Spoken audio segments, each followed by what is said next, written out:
move on past that ridiculousness. So overdone is the term that I've always used. And to me, what overdone is, it's when a dog has too much going on that no longer support it properly. That's an overdone dog.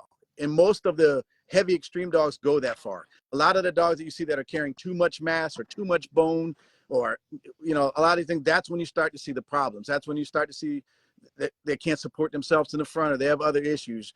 On the flip side, they have these issues because they're carrying too much. You know, they're too much for its frame, basically, you know. So that is what I call an overdone dog. We have a lot of overdone dogs. There's a fine line to throw around with extreme and overdone.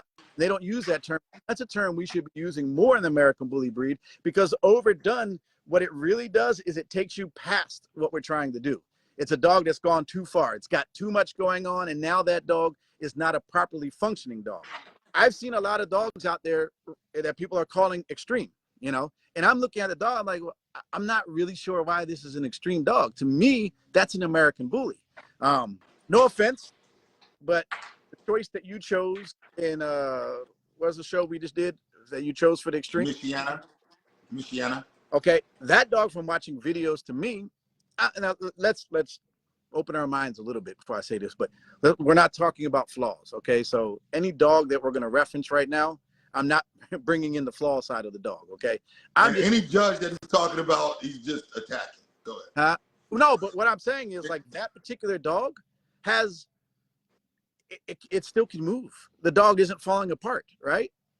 It's correct. It's a big dog with a lot of substance and a lot of bone, but yet it's still functional.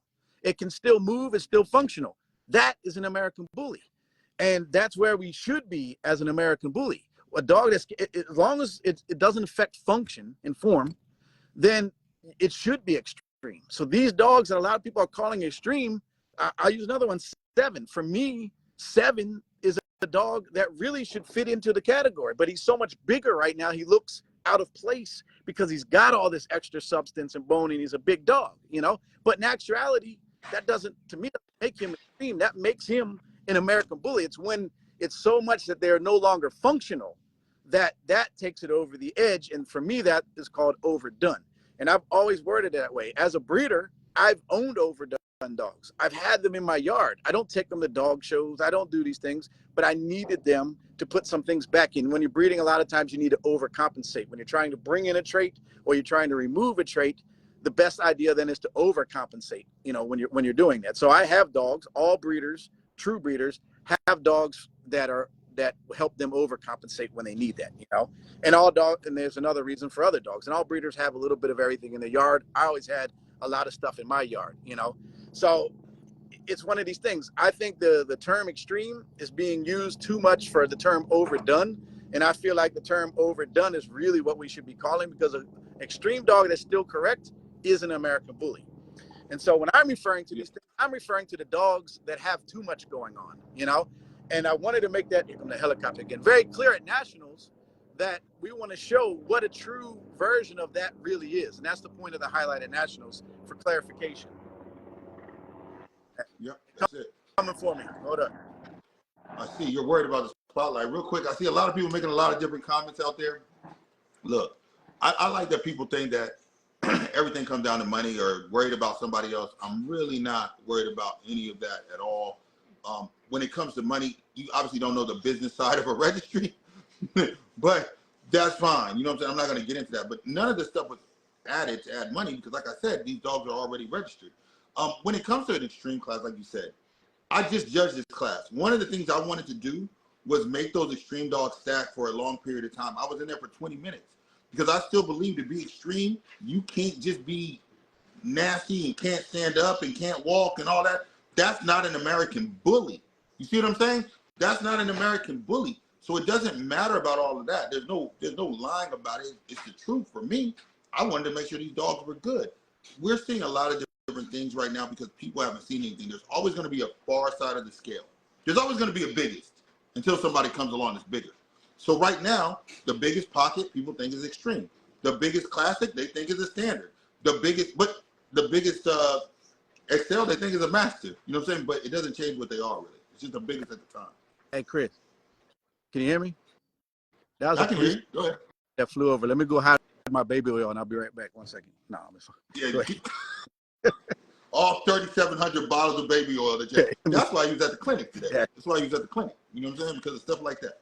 But yeah, I mean, a lot of these things that people say are a little bit crazy because if you really know the ABKC and the way we started, I mean, it was never like, again, it was never for the purpose of a business, and it was never for the purpose of the money. And I've said in my live the other day, if anybody knows me, like, we had to do this. We had to start the ABKC because we had no other direction.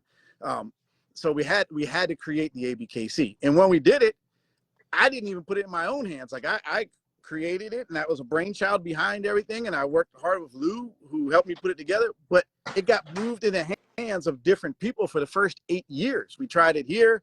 Things didn't work out properly. It wasn't run properly. It moved to California.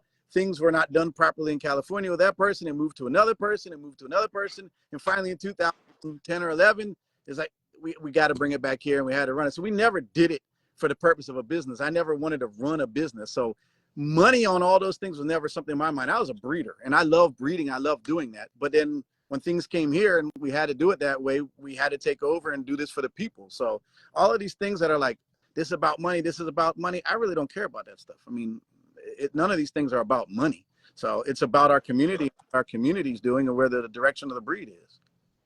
Well, we know it's not about money because every year ABKC Nationals loses money, and it's a highly successful event. But it's the amount of money that we put in. Investment in our community, so we know.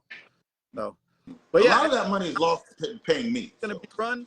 The extremes. It's not going to be run like a confirmation style at all, and not at all. Listen. I think what we're doing. Person is. Man, dude, I don't got time to block people right now. But listen, I'm gonna ask you this real quick, Dave. No point in paying no mind to that one. So I never even heard of this. But listen, when I'm gonna sit here and say this, key points that were made in this live, in case you're just now tuning in, these showcases is gonna happen well before the national show starts. It's in the morning of nationals. It's in a whole separate ring. It's not taken away from anything that's going on. The dogs that are featured in the showcase, these are not changes to the ABKC standard in any form or function at this moment. That has not happened. Everyone that thinks it's going to happen, the extreme class, just from what we just talked about, is not coming back right now. What it is we want to see what dogs are considered extreme, because a lot of you people are breeding to these dogs without seeing them. So let's encourage them to come out. Because the number one thing that the ABKC has always been about, whether you agree or disagree, is about getting dogs out of a backyard and into the public so people can see them, people have a relationship with their animals. So I love that part. Real quick, before we jump into the next part of the pocket standard, as you can see, we had a discussion about the height. That's an ongoing discussion. Real quick, when it comes to health, what are some of the things the ABKC is doing right now to look at some of the health issues we got in our program? All right, well, before I get into that real quick, we're not adding an extreme category. So that was never something that we're not re-adding it at all. So that's not something that that was another fault. It's an encouragement of extreme type dogs to come out. Yeah, we're not adding another variety. We're not bringing back the extreme as a variety. That's not what's happening. So that was another false thing that was put out there. We like to display those dogs for clarity in every show, like we did it last year. It's no different. But real quick, Dave, before we jump in, will the let's answer this question real fast because I'm tired of seeing it on my screen. Is the ABKC about to accept exotics? No. Thank you. That's all I gotta say. No, that is a silly question. Go ahead, Dave. So health issues in the breed. So we've been watching the breed for a while now, and there's a couple of big issues in the breed. Number one is hearts. And a lot of the breeders know a lot of these dogs, especially with heart murmurs, a lot of these dogs start at low-grade murmurs and increase or high-grade murmurs. I think in the American Bully breed, it's pretty common now to see the level 1 murmur. Anything from a level 3 and up is definitely detrimental to the dog. You definitely don't want to breed anything with a murmur, but I think that before we turn this breed, a lot of people, the biggest thing you need to check right now is get cardiac check on your dogs. That is the biggest internal problem that we're facing in the breed. And that's going to be the most detrimental thing moving forward in the breed. So I recommend that all breeders have their dog cardiac tested, and all buyers request this prior to buying a dog. It's part of, if we don't request it, then people aren't going to do it. So that's one of the biggest things. The next thing that we're starting to see is dysplasia, and not just in hips, but in elbows. And that's another thing. You do need to get your dogs because we are tested. We are breeding a heavy dog, a dog with a lot of mass. And